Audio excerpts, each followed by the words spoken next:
신자는 새로운 피조물입니다. 과거에 우리는 죄 가운데서 내가 주인 되어져서 그렇게 살았어요. 근데 하나님을 내 마음 가운데 주인으로 모시면서 이제는 하나님의 영인 성령이 내 마음 가운데 함께 하셔서 나와 함께하는 새로운 존재가 된 줄 믿습니다. 그래서 성경에서는 이 새로운 존재를 뭐라고 말하냐면 새로운 피조물이다 라고 말하고 있는 것입니다.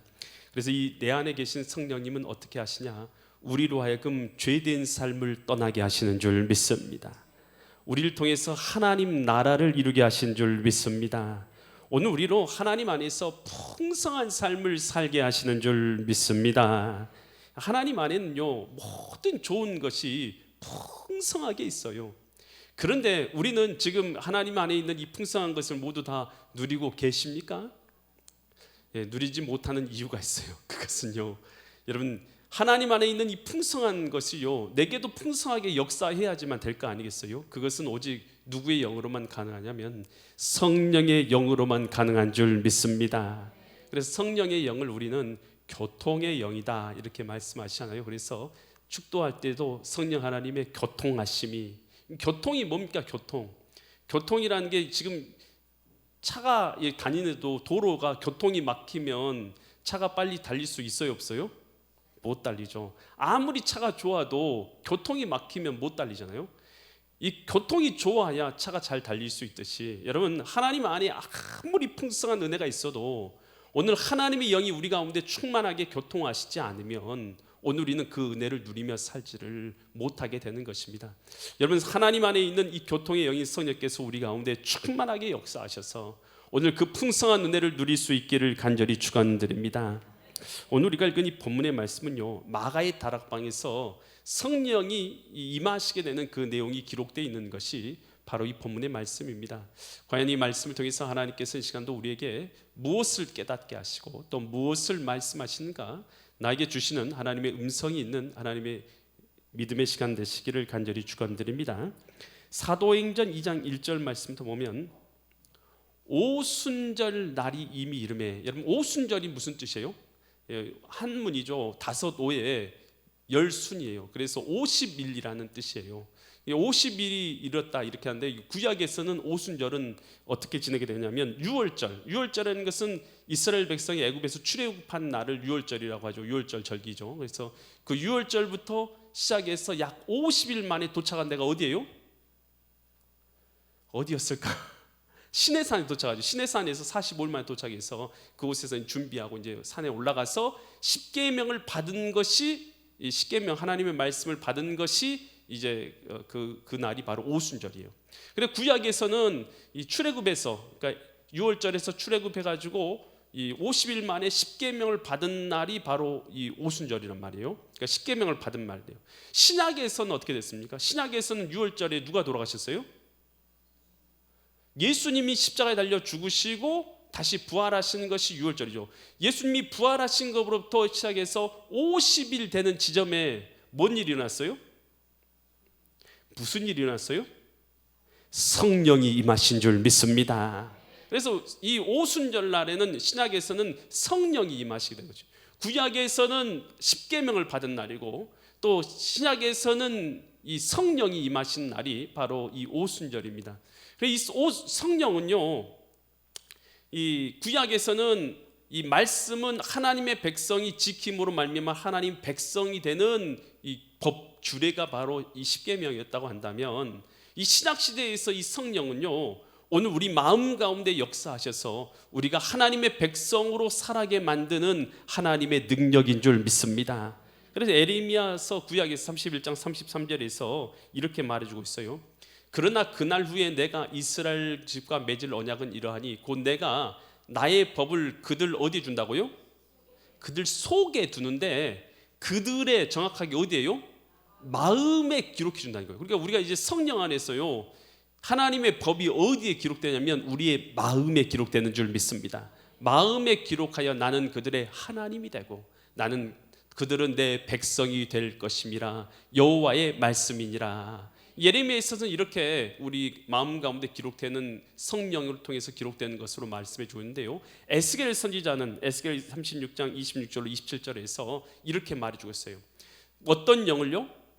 새 영, 바로 성령을 말하는데요, 새 영을 너희 어디에 준다고요? 속에 두어서 새 뭘 준다고요?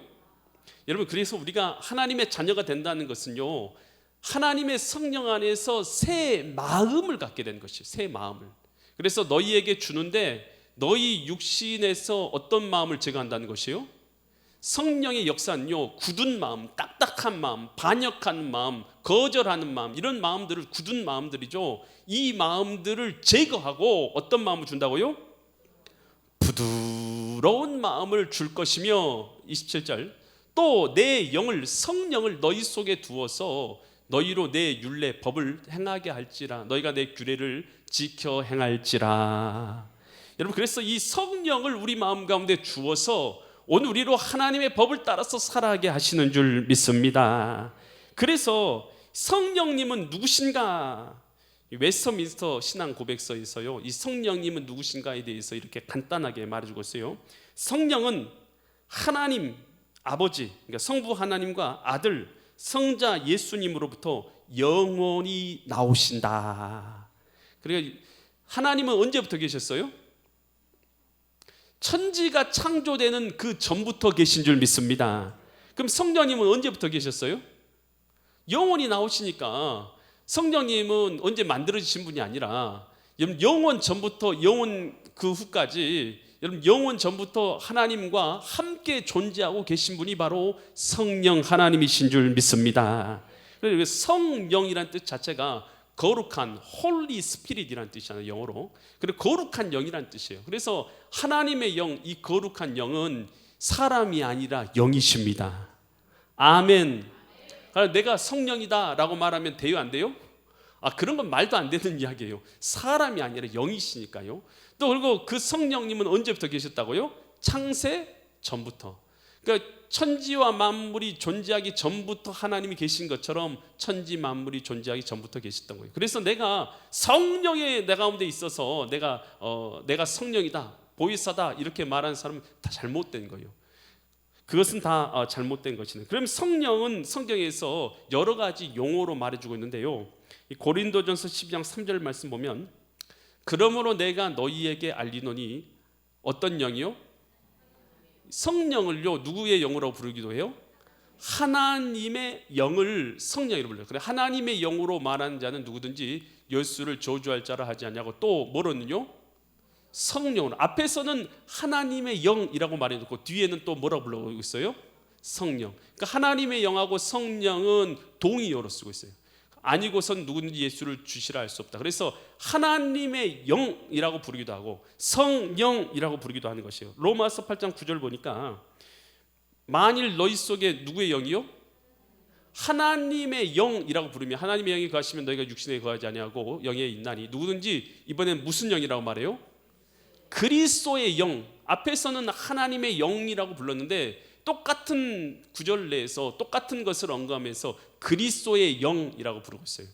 그러니까 성령님을 하나님의 영이라고 부르기도 하고 그리스도의 영이라고 부르기도 하고 성령이라고 부르고 있는 거예요. 또 빌립보서 1장 19절 보면, 이것이 너희의 간구와 예수 그리스도의 뭐예요?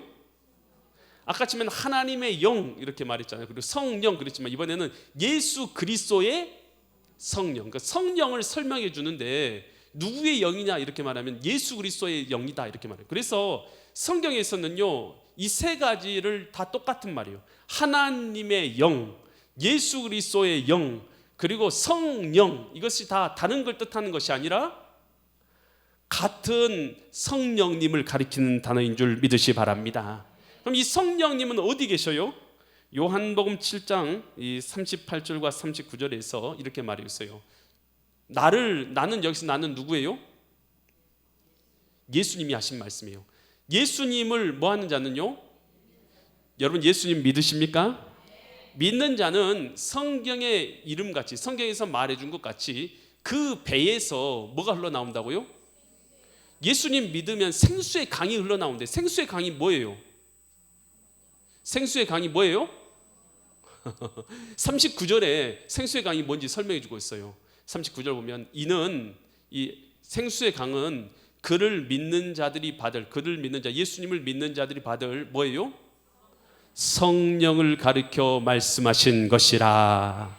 그러니까 예수님 믿으면 생수의 강 성령이 흘러나오는 줄 믿으시 바랍니다. 그래서 이 성령님은 어디 계시냐? 고린도전서 12장 3절에 보니까 어떤 일을 하시냐 보니까 그러므로 내가 너에게 알려니 누구의 영이요? 하나님의 영으로 말하는 자는 누구든지 예수를 저주할 자라 하지 아니하고, 그러니까 예수님은 저주받을 자라고 그렇게 말한다고 안 한다고요? 안 하고, 또 성령으로 아니하고는 누구든지 예수를 누구라 할 수 없어요? 주시라는 뜻이 무슨 뜻이에요? 주인이란 뜻이에요. 여러분, 예수님이 여러분의 주인이십니까? 우리 신자가 된다는 것은 내 마음 가운데 예수님이 주인 되신다는 것이죠. 그래서 예수님이 내 주인이십니다 라고 고백하는 것은 누구의 영으로만 가능해요? 이미 성령의 역사가 있지 않고는 불가능한 것이에요. 할렐루야. 예수님이 여러분의 주인이십니까? 그렇다면 성령의 역사라는 것이요, 고린도후서 1장 22절에서 이렇게 말해요. 그가, 예수님이 또한 우리에게 뭐 하셨다고요? 인쳤다. 여러분, 인이란 뜻이 무슨 뜻이에요? 여러분, 어디 이 도장 파는 데 가면 앞에서 큰 글자로 인이라고 쓰는 거 보셨어요?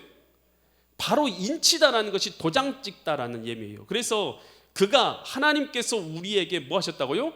도장을 찍으시고, 도장 찍고 너 구원받았다, 하나님의 자녀다라고 도장을 찍고 보증으로 우리 마음에 뭘 주셨다고요? 성령을 주셨느니라.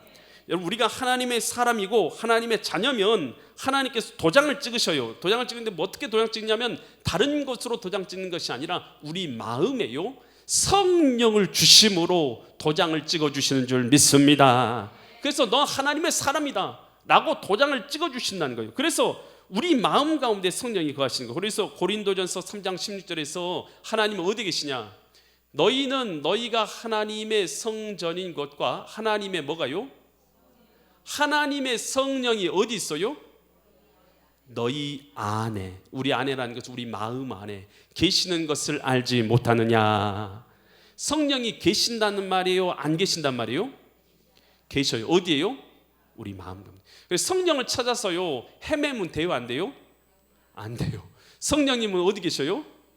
내 마음 가운데. 여러분, 손을 모아보세요. 모아서요, 성령님은 내 안에 계신다. 한번 따라서 합니다. 성령님 인정합니다. 성령님 역사옵소서. 성령님 일하여 주옵소서. 성령님 당신을 나타내 주옵소서. 아멘. 여러분, 이렇게 우리가요 얼마든지 하나님께요, 내 안에 계신 성령님께 기도할 수 있는 줄 믿습니다. 그래서 성령님은요 예수의 영이면서 하나님의 영이면서 또 예수 그리스도를 믿는 자들에게 임하는 영이면서 예수님을 구주로 고백하게 하는 역할을 하면서, 그러면서 어디 계셔요? 내 마음 가운데 계신다는 거예요. 이 성령님은 어떨 때 충만하게 역사하시냐? 사도행전 2장 2절로 3절 보니까요, 호련히 하늘로부터 급하고 강한 바람 같은 소리가 들렸어요. 그러니까 지금 이 마가의 다락방에 사람들이 모여가지고 120문도의 사람들이 모여서 12제자와 함께 1절 하나님의 말씀대로, 예수님의 말씀대로, 명령대로 기도를 하고 있었던 거예요. 10일 동안 예수님이 부활해서 올라가시고 나서 10일 된 시점까지 계속 기도하고 있었던 것이, 그때 2절 계속 보면 급하고 강한 바람 같은 소리가 있고 그들이 앉은 온 집에 이제 뭔가 가득한 느낌이 든 거예요. 그랬을 때 3절, 마치 불의 혀처럼 갈라지는 것들이 그들에게 보여서 각 사람 위에 하나씩 어떻게 했어요? 임하게 되었다. 여러분, 우리가 성령을 생각할 때에 성령 하나님을 내가 어떻게 취한다 이렇게 생각하는데, 그것보다는 하나님께서요 우리에게 임해 주시는 줄 믿습니다. 성령님의 충만함은요 하나님의 능력으로 임하시는 것이에요. 그래서 우리가 주님의 약속대로 우리가 행동하고 살아갈 때에 하나님께서는 우리에게 임하시는 줄 믿습니다. 특별히 누가복음 24장 49절에서 예수님께서 승천에 올라가시면서 이렇게 명령하셨어요. 볼지어다 내가 내 아버지께서 약속하신 것이 성령입니다. 너희에게 보내리니 너희는 위로부터 하늘로부터 능력으로 뭐일 때까지요? 입혀 주시는 거니까 성령 하나님의 능력은요, 하나님이 우리에게 입혀 주시는 것입니다. 내가 입는 것이 아니라요, 하나님이 입혀 주십니다. 계속해서 구절을 보여주셔요. 입혀 주실 때까지 어디에 머물라고요? 이 성은 바로 예루살렘에 있어요. 그래서 마가의 다락방에 모여서 그들이 계속적으로 뭐 했냐면 기도하면서 성령의 은혜를 간구한 것이에요. 여러분, 그래서 이 성령의 은혜는요, 여러분 하나님의 말씀대로 우리가요 죄를 회개하고 기도할 때에 임한 줄 믿습니다. 베드로가요 성령의 충만을 받아가지고 예루살렘 거리에서 막 이제 복음을 전파해요. 그런데 막 사람들이 많이 몰려 들어오는 거예요. 그래서 그들에게 말해요. 너희가 하나님의 아들 독생자 예수님을 십자가에 못 박아 죽였다. 너희가 그 죄인들이다 라고 선포하니까요, 그 사람들이 그 말을 들었던 자들이 가슴이 막 찔리는 거예요. 그래서 가슴이 막 아파서 우리가 어찌할꼬 우리가 하나님을 배반하고 살았으니 우리가 어찌할꼬 하고 막 회개를 하는 것이에요. 그랬더니 베드로가 뭐라고 말하냐면 사도행전 2장 38절처럼 말하는 것이에요. 베드로가 이르되 너희가 뭐하라고요? 회개하랍니다. 회개하여서 하나님 없이 살고 예수님 부인하고 살았던 것을 회개하고 각각 예수 그리스도의 이름으로 뭘 받으라고요? 세례를 받고 뭘 얻으라고요? 죄 사함을 받으래요. 그러니까 우리가 회개하고 죄 사함을 받으면 그리하면 성령을 뭘로 주신다고요? 여러분 잘 보세요. 선물이랍니다. 선물. 그러니까 이것이 내가 뭐 열심히 살아갖고 받는 종류의 것이 아니란 뜻이에요. 선물이라는 것은요, 이것이요 호의로 주시는 거. 호의로. 어떤 자들에게 호의로 베풀어 주시냐면 죄를 회개하고 예수님을 믿는 자들에게 호의로 주시는 것이 성령이라는 것이에요. 아멘. 깨달아지신 분들만 아멘. 그래서 뭘 회개해야 돼요? 내가 죄인인 것을 알고 죄를 회개해야 되는 것이에요. 나는 하나님 없으면 100% 지옥 갈 죄인이라는 것을 내가 알아야 되는 것이에요. 여러분, 뭐가 우리가 잘못해서 지옥 가는 게 아니라요, 가만두어도 우리는 가만두면 100% 지옥 갈 죄인이고 100% 죄인이라는 것을 인정해야 되는 거예요. 그래서 내 죄를 내가 주님 앞에서 봐야 되는 것이죠. 그렇게 내 죄를 주님 앞에서 고백하고 죄를 회개하고 예수님 없이 하나님을 부인하고 하나님을 거역하고 하나님을 모욕하며 살았던, 하나님 없다고 살았던 나의 죄를 회개하고 예수 그리스도의 그 주님 앞에, 십자가 앞에 나의 모든 죄를 내려놓을 때에 주님께서는 호의로 그런 자들에게 불쌍히 여기시고 호의로 성령을 선물로 주신 줄 믿습니다. 그래서 성령을 받는 것은요, 충만히 받는 것은요, 교만해 갖고는 받을 수가 없는 거예요. 내 죄를 내가 알고 주님 앞에서 죄를 겸손하게 고백하면서 회개하면서 예수님을 나의 구주로 모셔드리는 자들에게만 성령이 역사하기 때문인 것이요. 하나님의 영은 거룩한 영이잖아요. 죄 가운데 있으면서 성령의 충만함을 구하는 것은 참 어리석은 행동이에요. 여러분, 그래서요, 내가 내 죄를 주님 앞에 고백하면서 돌이키고 이제는 다른 삶을 살겠습니다. 이제는 내가 주님과 함께 살겠습니다. 은혜로 살겠습니다. 그렇게 기도하면서 은혜를 구할 때 성령이 임하시는 거예요. 여러분, 우리나라에서요 아주 큰 부흥의 역사가 났어요. 이 초대교회에 성령이 임하는 것처럼 아주 큰 부흥의 역사가요 1907년 평양 장대현 교회에서 일어났죠. 이것이 바로 우리 한국교회 이 역사상 아주 중요한 부흥운동입니다. 그때부터 시작해서 한국교회에는요 곳곳으로 복음이 전파돼서 많은 사람들이 예수님을 믿게 되었죠. 근데 이 평양 대부흥운동은요 1907년 1월 2일부터 시작해서 1월 15일까지 평양 장대현 교회에서 일어난 이 부흥성회였어요. 근데 이것은요 2주 동안이나 부흥성회가 진행된 것이죠. 2일부터 시작해서 15일까지니까. 근데 부흥성회가 계속해서 진행되었지만 특별한 역사가 나타나지 않았던 거예요. 그래가지고 부흥성회가 끝나고요 그 다음 월요일이 됐어요. 그러니까 주일을 기점으로 시작해서 주일날 끝났으니까 그 월요일날 됐어요. 월요일날 됐을 때에 사람들이 교회에 이제 모여들었는데 길선주 장로가 월요 기도회 모임 앞에 서가지고 공개적으로 죄를 고백하는, 뭐라고 고백하면 나는 아간 같은 자입니다. 나 때문에 하나님께서 축복을 주실 수 없습니다. 우리 교회에 하나님께서 나 때문에 축복을 주실 수 없습니다. 약 1년 전에 나의 친구 중에 한 사람이 임종시에 나를 자기 집으로 불러서 말하기를, 길장로, 나는 이제 세상을 떠나지만 나의 제사를 잘 정리해 주시오. 나의 아내는 셈이 약하기 때문이요 라고 부탁했습니다. 그런 나는 잘 돌보아 드릴 테니까 염려하지 말라고 대답했습니다. 그러나 미망인의 재산을 관리하던 중에 미와 $100 상당의 금액을 나는 사취했습니다. 나는 하나님 앞에 죄인입니다. 그렇게 친구가 내게 그렇게 부탁했었는데 내가 그 미망의 돈을 내가 가로챈 사람입니다. 내가 악한 같은 자입니다 라고 눈물을 흘리면서 대중 앞에 나왔어요. 자기 죄를 고백한 것이.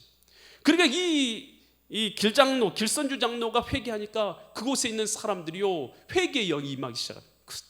나도 죄인입니다. 나도 죄인입니다. 나도 죄인입니다 라고 나와서 하나씩 한 사람씩 나와서 자기의 죄됨을 막 고백하기 시작하는 거예요.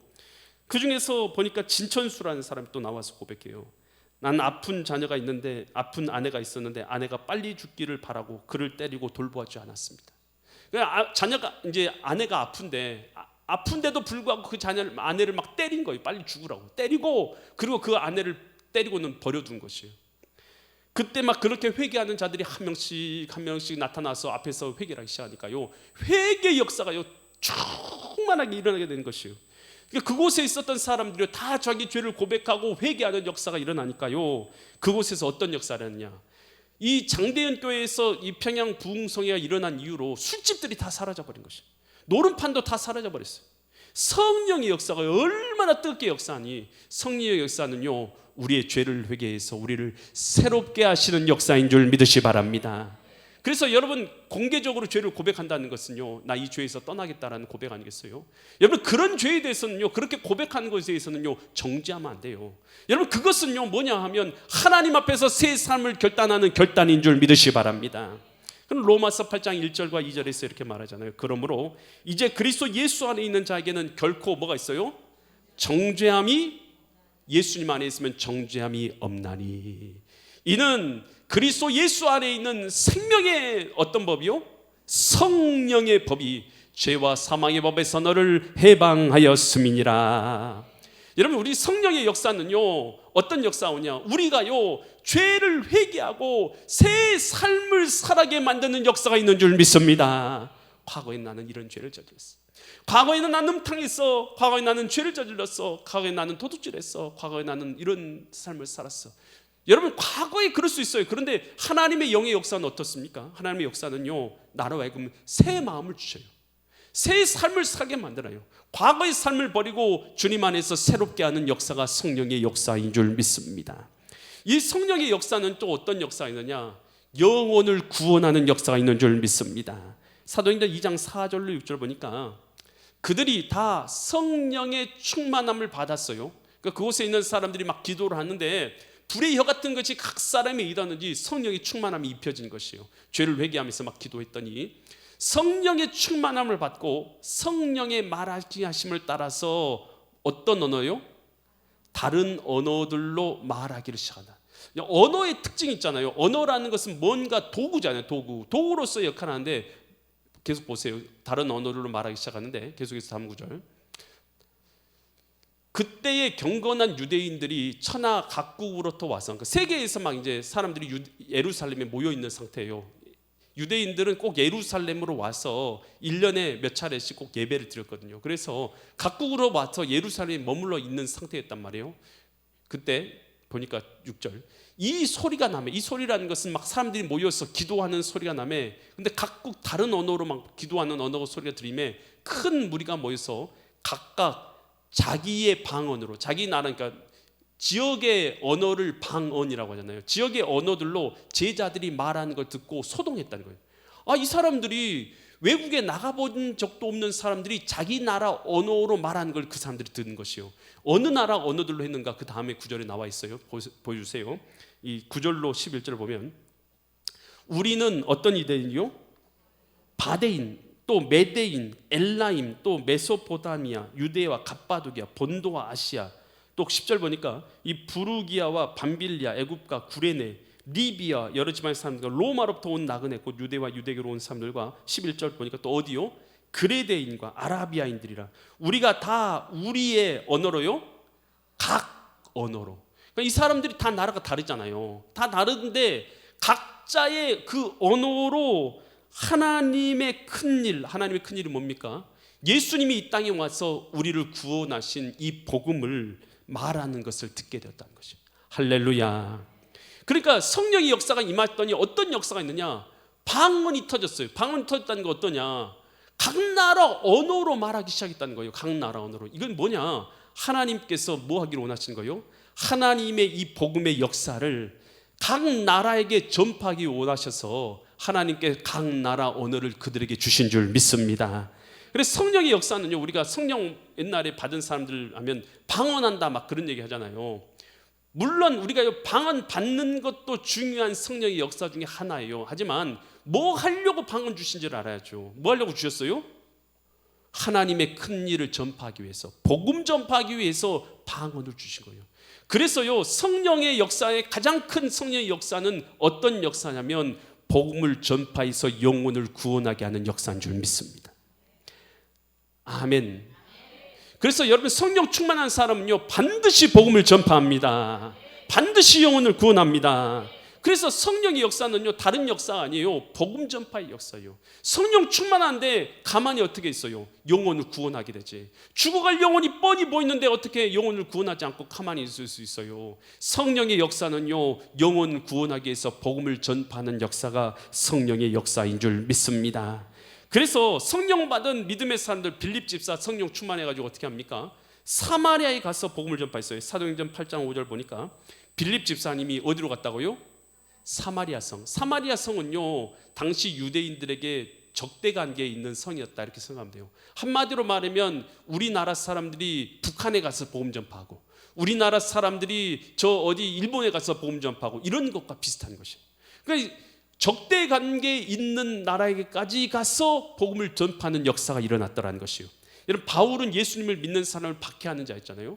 이랬던 바울이 예수님을 만나고 나니까 어떤 역사가 일어났냐? 사도행전 9장 17절로 20절 보니까 아나니아를 떠나 그 집에 들어가서 그에게 아나니아가 바울에게 안수하며 이르되, 형제 사울아, 죽은 내가 모든 길에서 나타나시던 예수께서 나를 보내사 너로 다시 보게 하시며 성령으로 충만하게 하신다. 아나니아가 성령 충만을 위해서 기도를 주었어요. 그랬더니 18절, 즉시 사울의 눈에서 비늘 같은 것이 떨어져 다시 보게 된지라. 일어나서 사울이 뭘 받았어요?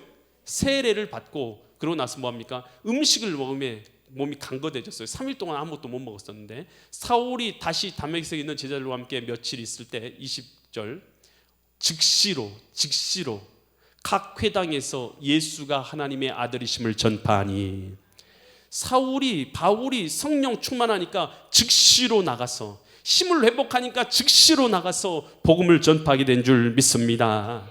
성령의 역사는요, 다른 역사가 아니에요. 복음 전파의 역사예요. 영혼 구원의 역사예요. 그래서 사도행전 1장 8절에서 예수님은 이렇게 말씀하시잖아요. 오직 성령이 너희에게 임하시면 너희가 권능, 능력을 받고 예루살렘과 온 유다와 사마리아 땅 끝까지 내 증인, 복음의 증인 되리라 하시니라.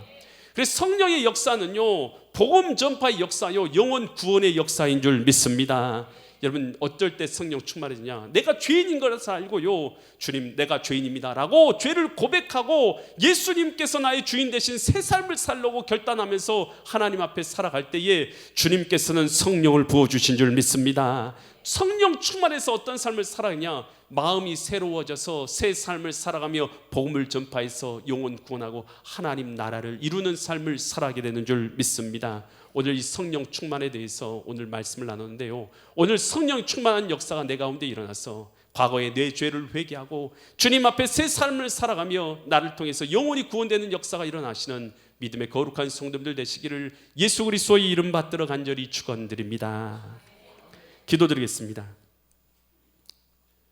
거룩하신 아버지 하나님, 참 감사합니다. 성령 하나님께서 우리 심령 가운데 거하심을 깨닫게 하시니 감사합니다. 하나님 없이 살았고 죄 가운데 살았고 하나님 무시하며 살았고 하나님 모독하며 살았고 하나님 없는 내 힘을 의지해서 살았던 과거의 모든 죄를 회개하게 하심을 감사합니다. 죄를 겸손하게 주의 십자가 앞에 내려놓고 예수 그리스도를 나의 구주로 모셔드린 자들에게 인치시고 보증으로 성령을 주시는 아버지 하나님, 이 시간도 그러한 마음으로 새 마음을 주님 앞에 갖고 주님 앞에 나오는 자들 위해 성령의 은혜를 부어 주시어서 주님 안에서 충만해서 복음 전파하는 자들로 살아가게 하여 주시옵소서. 이 시간도 성삼위 아버지 하나님께서 함께 하시고 홀로 영광 받으심에 감사드리며 존귀하신 예수 그리스도의 이름 받들어 간절히 기도드립니다. 아멘.